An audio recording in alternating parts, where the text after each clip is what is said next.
السلام عليكم ورحمة الله وبركاته. صباح الخير، مساء الخير. عندي مشكلة مع الأغاني الجديدة بتاعت حماقي. 3 أغاني جداد. في ناس بتسأل طبعا وبتحب دايما الكلام يبقى على الأغاني الجديدة أول بأول. فعندنا 3 أغاني لحماقي وعندنا أغنية لرامي صبري اللي هي على بالي. مشكلة أغاني حماقي بالنسبة لي ال3 أغاني الجداد اللي نزلوا هي الألحان. ودايما أنا بالنسبة لي الألحان بيبقى أهم عنصر في الأغنية في رأيي، يعني إن هو العنصر اللي بيربط لك باقي العناصر ببعض. إن أنت مثلا الكلمات بتلحنها، اللحن ده جمل موسيقية بتحط لها توزيع موسيقي. المطرب لما بيجي يغني، صوت المطرب ده عشان تختبره وتستمتع بيه فهو بيغني لك اللحن مش الكلام. فبالتالي بحس ان اللحن لو مش قد كده بيبوظ باقي العناصر. طبعا مثلا عندك اغنيه صدمه، هي فيها صدمه طبعا، هتقول لي اللي هي يلعن ابو الناس والجرأه دي. مش دي القصه بالنسبه لي، يعني مش ده اللي لفت نظري وبوظ لي الاغنيه او خلاها حلوه. انا الفكره بالنسبه لي في اللحن. انت لما بتيجي تبدا الاغنيه بتبدا بالجمله دي،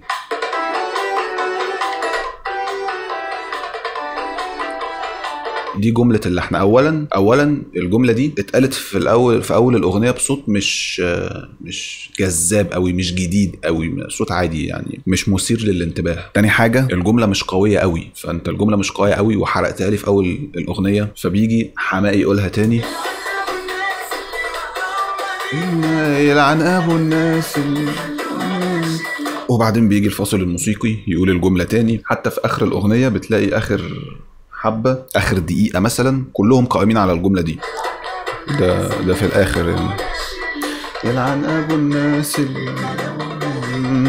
يعني قصدي اقول استخدمنا الجمله دي بشكل مبالغ فيه، وهي جمله اصلا مش قويه قوي. فبالنسبه لي ده يبوظ لي الاغنيه جدا. برضو اغنيه يا شاغل عيون الناس، اغنيه كده نهاونديه لذيذه. طبعا الكلام عادي من بتاعنا، يا شاغل عيون الناس الحكايه كده كتير هغير، كفايه يا قمر اللي نور سمايا. انت فاهم يعني الكلام ده اللي هو ايه، ما فيهوش شيء مختلف وانت عقدت الباقيين ومش عارف ايه. بس برضو بتظل المشكله الاكبر بالنسبه لي ان اللحن مش قد كده، والفاصل الموسيقي بيلعب نفس اللحن تاني. برضو يمكن بيلعبوا بشكل مختلف، يعني بيلعبوا يعني الالات بتلعب شرقي كده، ناي وتريات على ايقاع هاوس او ايقاع غربي يعني. بس برضو احنا بنلعب نفس الجمله اللحنيه اللي هي ممكن تبقى مش قويه. ده الغنى الحكايه.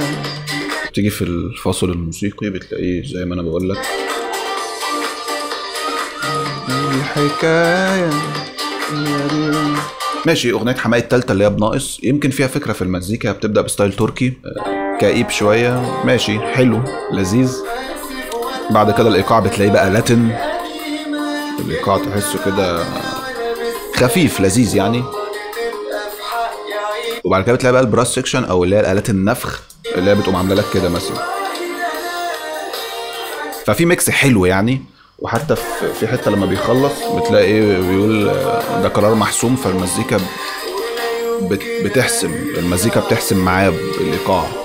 فعايز اقول اغنيه بناقص دي المزيكا حلوه يعني، فيها حاجات لذيذه، بس برضو اللحن بالنسبه لي مفترض كان يبقى اقوى. يعني انا بالنسبه لي الاغاني مش ذوقي قوي، وحماقي اقوى من كده بكتير. فاتمنى ان هي تعجب ناس كتير. دايما هتلاقوني بقول الجمله دي عشان المجهود ما يبقاش راح على الفاضي، لان ببقى انا عارف ان في مجهود كبير، وببقى انا فاهم ان الموضوع مش سهل. مش اصل الكلام سهل اللي انا بعمله ده سهل دلوقتي، انما التنفيذ وانك تلاقي فكره جديده بلحن جديد بمزيكا جديده، يعني الفكره المناسبه في الوقت المناسب، ده مش سهل. ده محتاج حاجات كتير قوي، اهمها طبعا التوفيق بتاع ربنا. فانا في المواقف دي بقول اتمنى ان هي تعجب ناس غيري يعني، والناس اللي مش عاجبها علشان المجهود ما يروحش على الفاضي. نخش على اغنيه رامي صبري على بالي. ما اعرفش الالبوم ده هينزل يعني بينزل بناء على ايه، كل اسبوع اغنيه ولا كل فتره كده اغنيه، ولا هينزل كله مره واحده بعد كده؟ ما اعرفش. اجيبها كده عشان افتكر كانت بتقول ايه. على بالي ولا انت داري باللي جرى. كنت عايز اعمل الفيديو ل20 اصلا مكان الفيديو ده في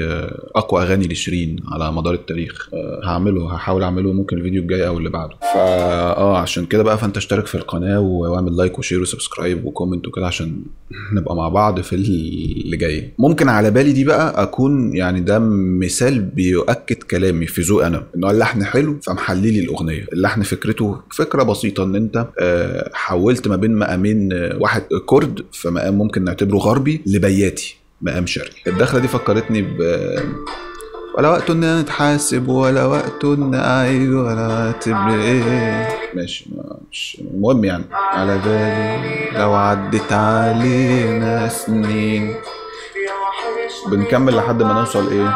انا اعمل ايه كده. احنا ده الكورد اللي فات ده. دي بقى تحويلة البياتي. بتلاحظ اللي هو حرف واحد اللي اتغير بس بقى حرف شرقي، فبقى مأمن كورد البياتي، فبقى المود شرقي عامل كده. بيبي انا مش بنساك اطمن عليك طول ما انت. طبعا مقسوم بطيء، مقسوم على القاعد في قلبي وبستناك. ليه بقى الجملة دي ما اتعادتش تاني؟ يعني الجملة لما انت تحول لي تحويلة شرقي كده، انا عشان استطعمها واشربها واتفاعل معاها تتعاد مرتين، فانا في اول مره اتفاجئ، تاني مره استمتع.